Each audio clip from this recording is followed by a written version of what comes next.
बिस्मिल्लाहिर्रहमानिर्रहीम। हमें देखने और सुनने वाले तमाम नाज़रीन और सामईन की खिदमत में मैं एक अहम पैगाम और एक इत्तला लेकर के गुजारिश लेकर के हाज़िर हूँ कि हमारे इदारा जामिया मुईनुस्सुन्ना डिंगला जनियाड़ पुंछ का एक तालिब इल्म ग़ुलाम मुस्तफ़ा सन्नाफ मोहम्मद अल्ताफ़ जो कसपलाड़ी मेंढर का रहने वाला है, ये बच्चा यहाँ से छुट्टी लेकर के 16 अगस्त को यहाँ से घर गया।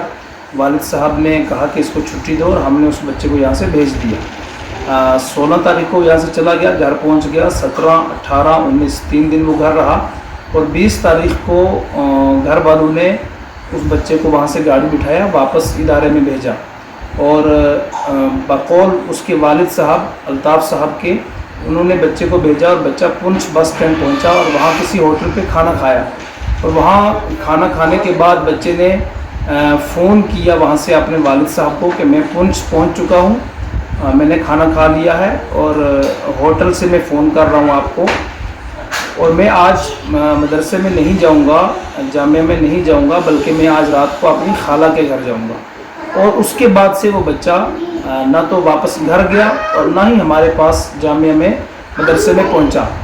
जितने सुनने और देखने वाले लोग हैं, मैं सबसे गुजारिश करता हूँ कि वो बच्चा 20 तारीख के बाद से गायब है और वो पुंछ बस स्टैंड से उसने आखिरी फ़ोन घर से आते हुए होटल पे खाना खाने के बाद अपने वालिद साहब को किया है। अभी तक वो बच्चा नहीं मिला है। जितने लोग हमें देख रहे हैं, सुन रहे हैं, सबसे मेरी गुजारिश है कि इस नाम का बच्चा ग़ुलाम मुस्तफ़ा सन्नाफ मोहम्मद अल्ताफ़ आर.ओ. कसपलाड़ी मेंढर जामिया मुईनुस्सुन्ना डिंगला पुंछ का ये तालिब इल्म है। अगर किसी भी साहब को कहीं पर भी इस नाम का बच्चा मिलता है तो वो बराए करम हमें इत्तला करें और या उसके वालिद साहब को या पुलिस स्टेशन पुंछ में आप उसकी इत्तला जो है वो ज़रूर पहुंचाएं। तमाम लोगों से मेरी गुजारिश है कि इस बच्चे को जो है वो तलाश करने में हमारा और बच्चे के घर वालों का ताउन करें। शुक्रिया। अस्सलाम वालेकुम।